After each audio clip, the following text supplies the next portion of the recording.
Welcome to Movie Film.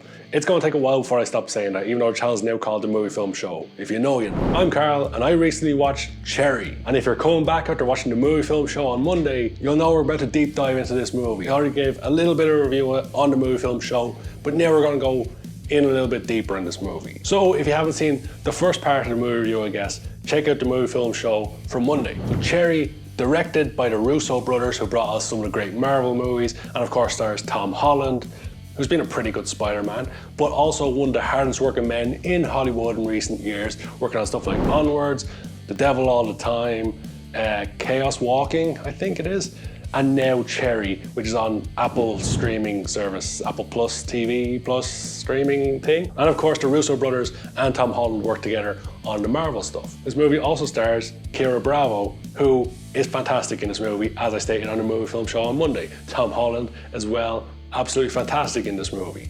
And this movie, it's got a lot of good, it's got a lot of bad, and it's kind of middle of the road. It's got equally good and equally bad. Ultimately clashes together to produce middle of the road, in my opinion. This movie is one of the most interesting movies I watched in a long time.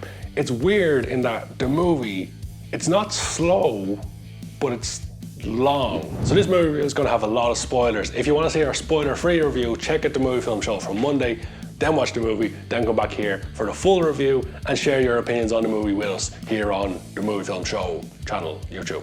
Tom Holland meets a girl in college and they have an instant connection, despite Tom Holland's character having this girlfriend who, like, in his own words, treats him like a bitch. So Tom Holland, I think, breaks up with this other girl or just forgets about her. He ends up at a party somewhere, but he's just taking drugs. And this other girl just happens to be there. And of course, he's just taking ecstasy. We've seen him do that. And that made me think that maybe this is one of these movies where someone's not real. That's been a definite trend lately for some reason. It happens a lot. But turns out she was real as far as we know. So they have this like quick romance. There's a scene where she's lying down saying to Tom Holland, "I don't believe in love, I don't think it's a thing," and he says, "I love you." It's just kind of stupid on his part. So she decides she's going to leave. She's going to Montreal, and he gets upset and joins the army. We have the scene where she wants to say goodbye to him before going to Montreal, and he tells her to come to where he works. She comes along and brings a friend, and Tom Holland gets annoyed and tells her to leave before they say goodbye. He just tells her to get out of there. From the point of that scene to the end of the movie felt so long, because when I finished watching the movie, I just thought about when that scene happened. It just felt like hours beforehand.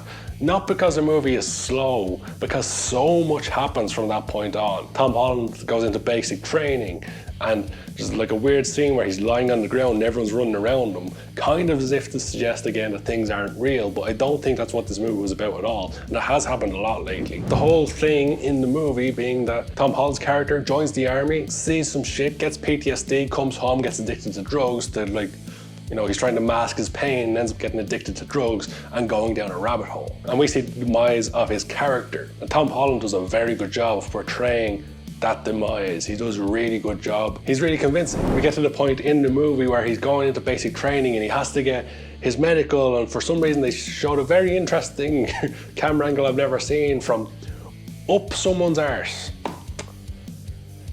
Yeah, they did that. They did like an inside someone's arse shot where you see like the wall of the...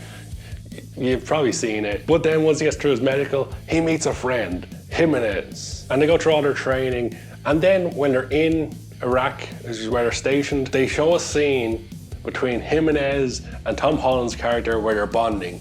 And they're having a scene, and as soon as that scene came up, I said, Jimenez is dead. Has to be.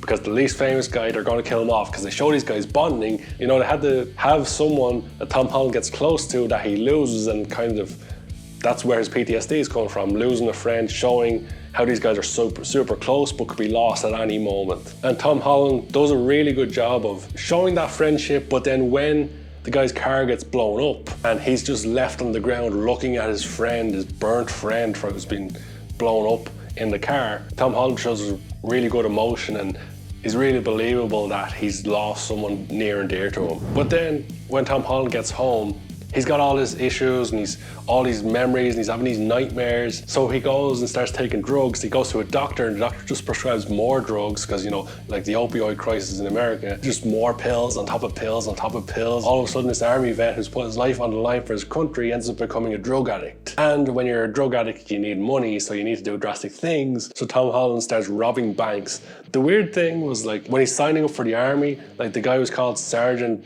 whomever, and when he went to see the doctor was called Dr. whomever. When he went to the bank was called Crappy Bank or Shitty Bank. I assume there was just like a side joke there that he didn't remember names, because for some parts of the movie he seemed to be telling the story from his perspective to someone else. Now, we didn't see that at the end. Maybe it was the guys he was talking to in prison. It seems to be that was the case, where he just didn't remember the names of the places, and in his telling of the story he didn't remember the names. Or else it was just, they thought it was funny to call it Shitty Bank. When Tom Holland gets home, this is where we really get into the good part, well, the bad part, but the good performance part from both Keira Bravo and Tom Holland, when both of them end up going down the rabbit hole. Because Tom Holland's on all these drugs, Keira Bravo's character's having to put up with it all. She snaps and ends up taking drugs just to put up with him. And then the two of them end up becoming drug addicts who are fueling each other, to the point where Keira Bravo's character overdoses. And then Keira Bravo's parents in the movie, her character's parents,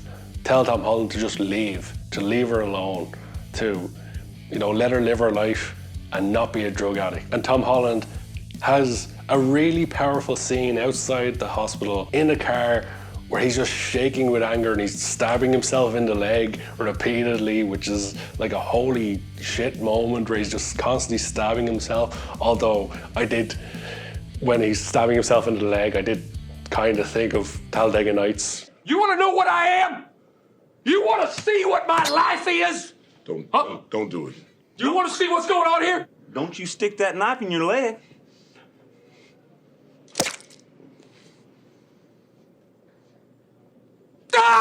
But apart from that and laughing about that, the scene was really good from Tom Holland, showed really good emotion, and he just loses it in the car. Tom Holland did a really good job of showing the character and how much he cared for Keira Bravo's character and how much he realised he'd hurt her, but he couldn't stop himself. He couldn't stop himself, you know, hurting himself as well. He realised there was a problem, but he couldn't do anything about it. And I think it was really, like, that one scene alone could have been an award nomination for Tom Holland in himself, because he just does a really good job of showing the hurt within inside the character. And of course, along the way, he's been robbing banks. So that's the thing. Robbing the banks is very easy, but I believe this is based on a novel, and I assume it's a novel based on someone's actual life, so this is the way they actually did things. I'm gonna let them pass on that one, even though they clearly make a reference in the movie to the fact that his face is clearly visible on the cameras and they could easily like find him. But I guess he's always in his like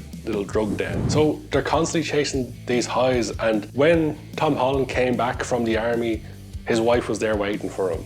And when she recovered from her overdose, Tom Holland was waiting for her at a bus stop. And they're always there for each other, it seems to be the thing. Whether that's good or bad is another thing. But they definitely have a good chemistry there. They definitely have a good relationship growing between the two characters. You can tell the two characters did care for each other through all their troubles. And both actors did a fantastic job of portraying that. They ultimately end up doing more and more, chasing their high, doing more bank robberies and falling in with a badder crowd along the way. But ultimately we get to the point where Tom Holland really sees the damage he's done to his wife, in that she's emaciated. They show a shot of her legs and there's nothing there but bone, and she's in bed and she has no energy. She's got marks on her face from all the heroin use and everything, and he just sees the bad he does and he has to do something to stop himself. So when he's doing his big bank robbery to get a bad guy off his back, he asks him to press the alarm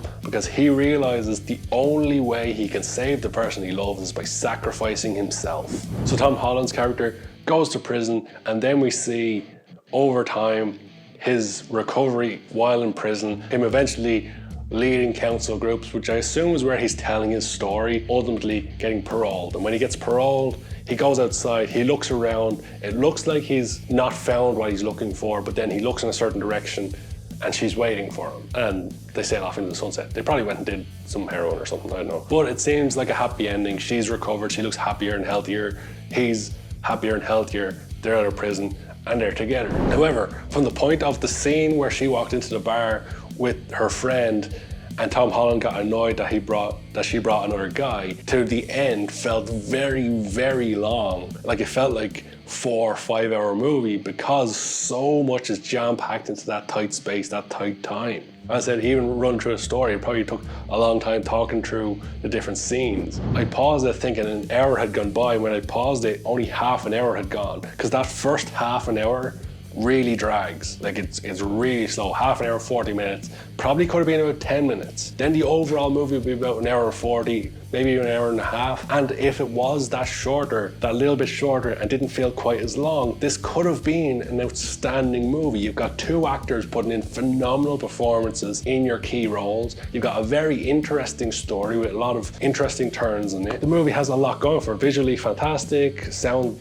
fantastic, decent enough soundtrack. Tom Holland's super sensational in this movie, in my opinion. But the movie is let down ultimately by the storytelling. And you gotta say by the directing then, because the directing is the storytelling. Some of the style choices was very strange. I think I mentioned already, and I definitely mentioned on Monday, that there's scenes at the beginning where Tom Holland looks down the camera and talks directly to the audience, breaking the fourth wall. But he only does that like within the first hour of the movie. He doesn't do it at all in the second half of the movie. Strange, it's like 2 different styles of movie making. And on top of that, they have stylized shots in the first half, like with Keira Bravo and Tom Holland's character have an interaction at college. There's kind of like a haze behind them. It's like soft focus, but it's also, there's like a haze behind both of them and just them in focus. It's not just a focus thing, but there's definitely a stylized look on it. And then when he's doing ecstasy and stuff like that, there's scenes where it's like very stylized color-wise. There's like black and white, and Tom Holland's the only thing in color, and we're kind of seeing the world through his eyes with different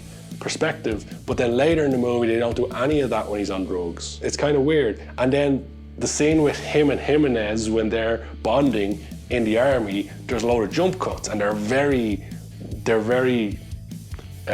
amateur YouTube level jump cuts, which is strange. It almost feels like the first half of the movies are directed by one Russo brother and the second half is directed by a different Russo brother, and they try to just squeeze it all together. There's also a voiceover from Tom Holland in the first half, which, as I stated on the movie film show, that it reminded me of like Robert De Niro in Casino, that style of voiceover, explaining what was happening, explaining like what the other characters were thinking and doing what they were trying to do to him. And we're hearing his inner monologue, but that just disappeared in the movie. And then, as I say, there's so much happening in the movie. For the most part, it's told pretty well, but there's so much happens within a tight space that it makes the movie feel super, super long. As I stated already, the movie has a lot going for it. Tom Holland and Keira Bravo, both fantastic. You know, visually fantastic. Even some of the side actors are pretty good. The story is very interesting. When the movie ended and the credits rolled, I sat there going, I think it was good. Or was it awful? But that's the thing, I didn't get bored despite the movie being long. I kind of got tired. The movie keeps your attention all the way through. There's a lot happening to keep your attention and a lot to keep focused on. It just drags out for some reason. It's very strange that the movie is kind of fast-paced, but at the same time really slow. Definitely weird, and it's the big issue with this movie. If this movie had been half an hour shorter, you've got a fantastic movie on your hands.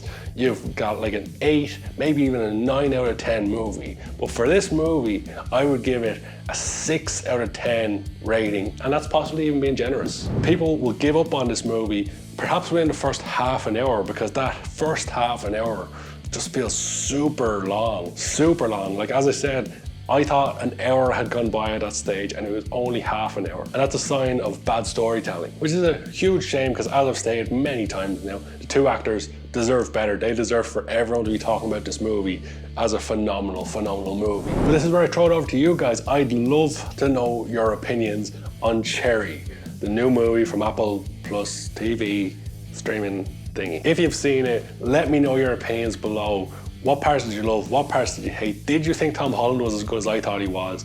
Keira Bravo, was she the standout performer in it? And overall, I just want to know your rating for it out of 10. So I was a little let down with that one. But if you want to know my opinions on other movies, we've a hell of a lot of movie reviews on the channel. There's one right over here for you to check out. And with all that said and done, thank you so much for watching.